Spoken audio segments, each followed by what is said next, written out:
என்னம்மா பிடிச்சியாமா? என்னம்மா இந்த பூனையை பால் குடிக்குமான்னு கேக்குற மாமா. சரி. இந்த பூனை வந்து பால் மட்டும் இல்ல, கோட்டு ரொம்ப வீறு வீறு அல்ல அடிக்குதியா. எது என்னாலும் குடிக்கும். அதனால நடிக்கிற நீனு அத்தான் இன்னைக்குதாம்மா உனக்கு என்ன தான் அப்படி பாக்காதீங்க தான்.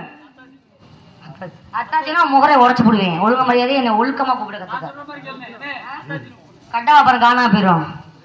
ஏன்னா இங்க அதான் சொல்லுவாங்கல்ல, பழமொழி கேள்விப்பட்டிருப்பீங்க கண்டிப்பா இருக்கவங்களாம். நான் சில பேரை பார்த்தேன்னு சொல்லலாம் மாமா.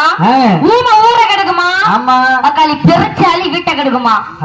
பெருச்சாலி நினைக்கிறது பழங்கின்னு பேரு வச்ச போற பச்சையும் கூட அப்படி இருப்பாங்க. கிரகத்தை பாரு